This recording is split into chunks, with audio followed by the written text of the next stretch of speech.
Comedian Reggie Carroll is dead after being shot in Mississippi.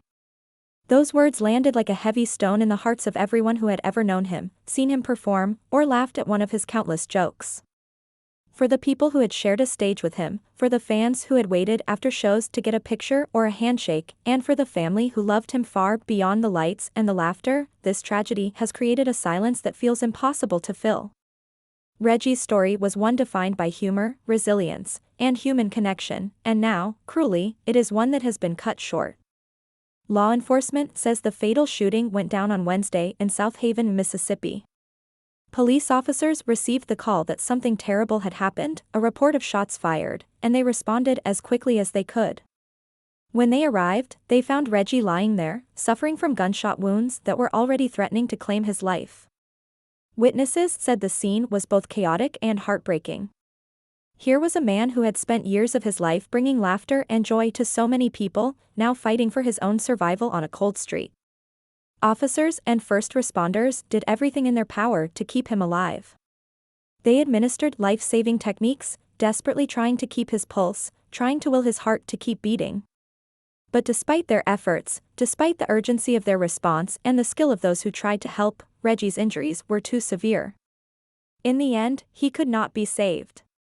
He died there from the gunshot wounds, leaving behind a community stunned by the suddenness of his departure.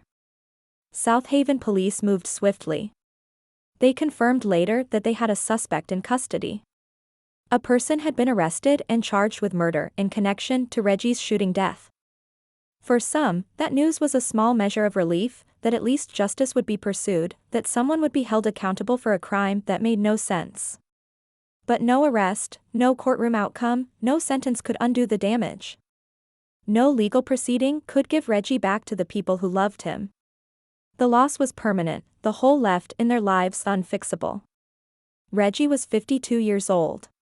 That number alone carries with it a weight. 52 is not young, but it is not old either. It is the kind of age where many people feel they are finally coming into their own, where experience and wisdom meet opportunity, where there is still time to grow, to create, to dream, and to enjoy the rewards of years of hard work. For Reggie, it was an age where many believed he was standing at the edge of something even greater.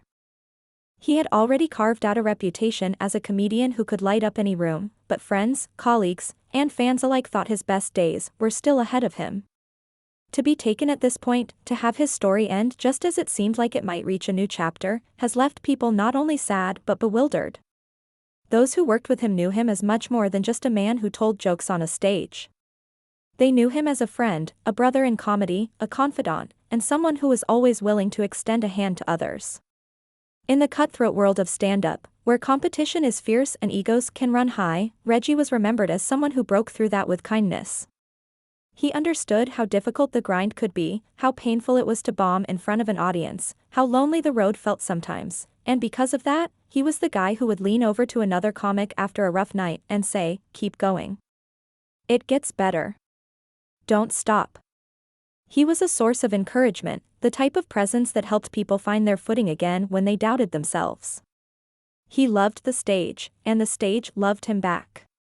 Reggie toured comedy clubs all across the country, bringing his unique style of humor to people from every walk of life. Those who saw him perform live said there was something magnetic about the way he delivered his jokes. He had the gift of timing, an instinctive understanding of when to pause, when to deliver a punchline, when to let the audience breathe, and when to catch them off guard. Comedy is about rhythm, about reading a room, and Reggie had that down to an art. His jokes often drew from the small, ordinary details of life, family dynamics, awkward social encounters, cultural quirks, and the absurdities of everyday struggles. Audiences connected with him because he made the familiar funny. He had the ability to take something you thought was mundane and reveal the humor in it, leaving you wondering how you had never noticed it before. He was not the flashiest comedian. He was not someone who relied on gimmicks or shock value.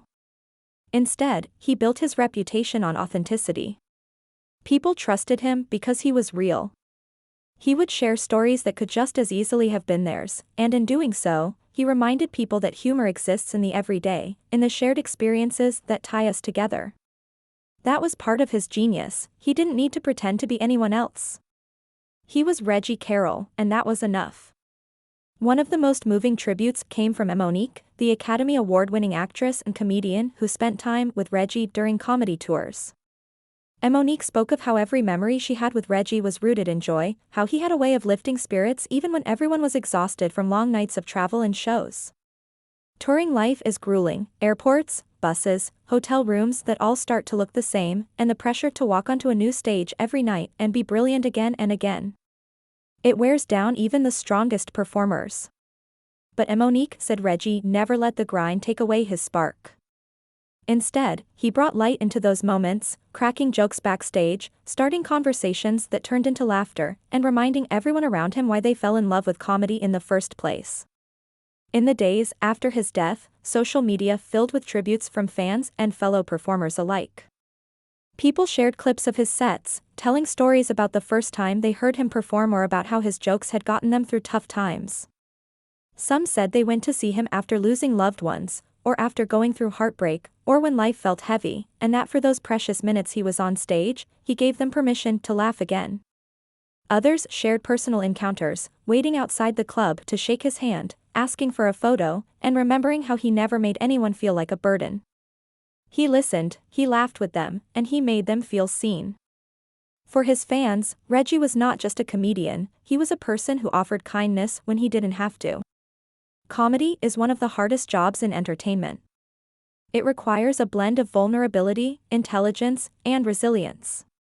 A comedian has to be willing to stand in front of a room full of strangers and risk rejection over and over again.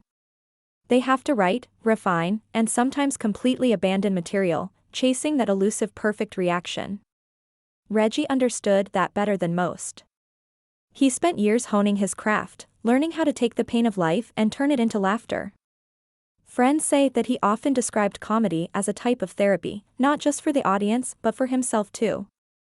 On nights when he was struggling, he still went up there and gave people a show, because he knew that making others laugh made his own burdens a little lighter. The news of his death has been met with grief, but also with laughter in remembrance. That is the paradox of losing a comedian. The mourning is filled with stories that make people chuckle, with memories that bring back the sound of his voice, the timing of his delivery, the sparkle in his eyes when a joke landed exactly the way he wanted it to. People have recalled pranks he played, things he said during late-night drives, the way he could find humor in even the most frustrating situations. In remembering him, people are laughing again, and that in itself feels like the truest way to honor who he was. Yet the way he died is something that weighs heavily on everyone. Gun violence has taken countless lives, and when it takes someone who built their life around spreading joy, it feels particularly cruel. The randomness of it, the senselessness, is what leaves so many people shaking their heads, unable to comprehend.